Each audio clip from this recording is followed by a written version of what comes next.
সাহাবায়ে কেরাম বললেন, "ক্বালা ইয়া রাসূলুল্লাহ ওয়াল জিহাদ ফি সাবিলিল্লাহ", আল্লাহর রাস্তায় জিহাদ। কারণ তখন যুদ্ধের জিহাদের বিধান নাযিল হয়েছিল। জিহাদ সবচেয়ে গুরুত্বপূর্ণ ইবাদত ছিল।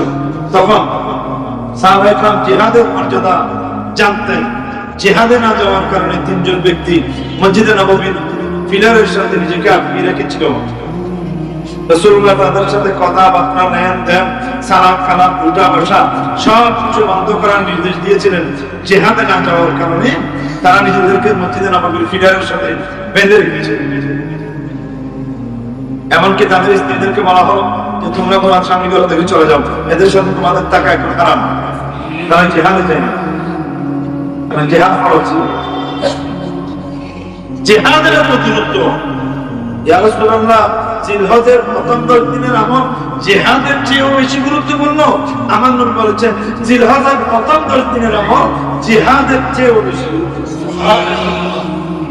তবে জিহাদ করতে গিয়ে বদরের ময়দানে, উহুদের ময়দানে, ইসলামী যুদ্ধের ময়দানে কোন ব্যক্তি নিজে গেল, এবার নিজের সম্পদ নিয়ে গেল, ঘোড়া মাল দৌলত নিয়ে গিয়ে সে নিজেও সেখানে থেকে গেল, শহীদ হয়ে গেল, নিজের ধন সম্পদ সব বিলীন করে চলে আসলো যুদ্ধের ময়দানে, সে ব্যক্তির ফজিলত স্পেশাল আলাদা আছে।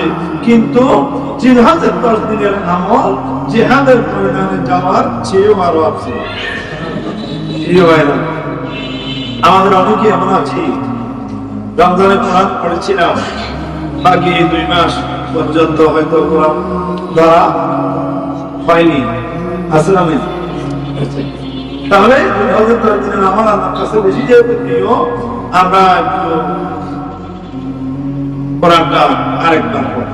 আমরা কি পাই না এই জিলহজের 9-10 দিনের মধ্যে একটা খতম 3 পারা করে, ডেলি 3 পারা করে করলে 3 দশে 30 একটা হতো, আদায় করা যায় যা। সুতরাং আমরা সেদিকে একটু নজর দেব।